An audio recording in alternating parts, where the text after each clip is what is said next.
Protecting your face and teeth are the second most important areas to guard in Airsoft, the first and most important being your eyes. Now, some players do choose not to wear face protection and usually understand the consequences of doing so. You guys had us pretty good on that. Oh, I'm sorry, dude. Oh, you're good, man. There are several choices for face protection in Airsoft, each with their own advantages and disadvantages. The most common being the steel mesh mask. As the name implies, this is a piece of steel mesh that guards your nose, cheeks, and mouth from BB strikes. Being made of steel, it can withstand the most powerful of incoming BBs. The mesh allows for excellent ventilation, and speech isn't muffled by the material. The shape of the mask fits most head and face forms. One of the downsides of this mask is not all eye protection can fill the gap between your eyes and cheek. The harness that holds the mask to your head covers your ears, so players that want to wear noise-canceling headsets or communication headsets cannot get a good seal around them.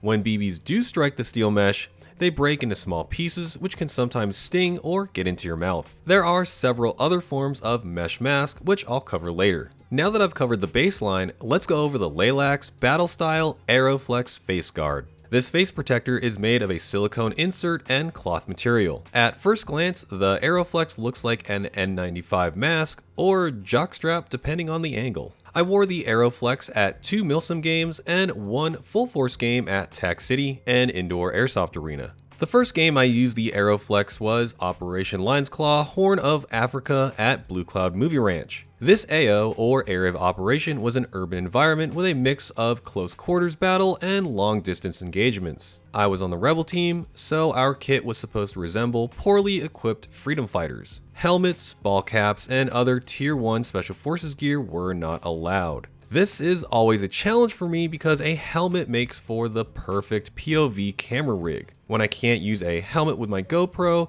my head usually turns into a jumble of straps from my mesh mask and GoPro head strap. When not held down by a helmet, the mesh mask straps tend to slide down the back of my head, making the mask dip down out of place. To fix it, I need to remove my GoPro and readjust the mesh, which just gets more and more inconvenient as the day goes on. With the Aeroflex, I didn't have this problem since the main retention strap is around your neck, while ear straps hold the rest of the mask up on your face. The ear straps can pull your ears down if they get out of place, but unlike the mesh mask straps, it's unnoticeable. During this game is when I noticed how much more of a cheek weld you can get with the Aeroflex versus a mesh mask. Since the mesh is rigid, pressing a stock against it will make the entire mask shift over to one side. While not a huge problem, it's just really annoying. The second game I wore the Aeroflex to was American Milsim Copperhead 8 in Playas, New Mexico. At this game, my biggest concern was not having enough airflow in the extremely hot desert wearing the Aeroflex. The silicone insert does have several 6mm sized holes in it for ventilation. In fact, an airsoft BB can fit through these ventilation holes if you push hard enough. Combined with the Aeroflex's cloth material though, a BB can't get through.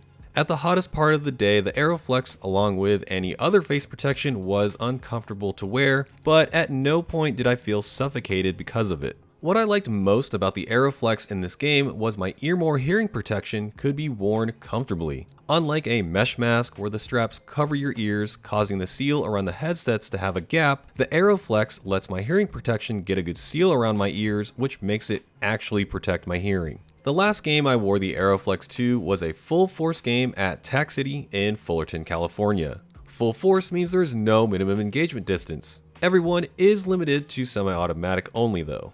The gameplay at Tac City is very fast and close quarters, so you can be shot from seemingly anywhere. This is not the ideal setting to use the Aeroflex. Unlike a mesh mask that covers your entire lower face, the Aeroflex has a limited range of protection. The silicone insert fully protects roughly this area of your face. Anywhere outside of this is only protected by the cloth material. Not what you want if you could be shot from a flank at point blank range. I did take a hit from long range just outside of the silicone protector, and it wasn't bad, but I was really dreading potentially taking one at close range.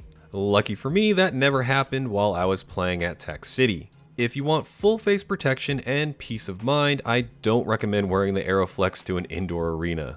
In my opinion, the Lilacs Battle Style Aeroflex Face Guard is best used for outdoor games in cool or moderate weather. I never had a fogging issue while wearing mine, even at Tac City. At Tac City is where I encountered the most condensation inside my Aeroflex, which is kinda gross, but you can always wipe that off with a towel. This does also happen with mesh masks, and if not properly cleaned and cared for, will cause it to rust. When it comes to comfort, the Aeroflex is the smoother ride over mesh masks, but if full protection and ventilation are your priority, mesh masks are the way to go. Other good options for face protection include the Matrix Battlefield Elite Mesh Mask with ear protection. This mask is a mix of steel mesh and padded nylon that covers your cheeks and ears. Like the standard mesh mask, it doesn't fit well with headsets and has the potential to have a gap between the mask and your eye protection. Another mask that I personally use is the Matrix Shadow Fighter Hood headgear with mesh mouth protector. This is a balaclava with a sewn-in steel mesh mask. The balaclava keeps the mesh in place and allows you to wear headsets comfortably. The downside is the area of steel mesh protection is limited to your nose and mouth. Your cheeks will only be protected by the thin layer of polyester material. If you have a suggestion for face protection, share it in the comments. That's going to wrap up this video, and as always, this is Jet Desert Fox, and I'll see you on the field. I'm gonna bump up to Miguel.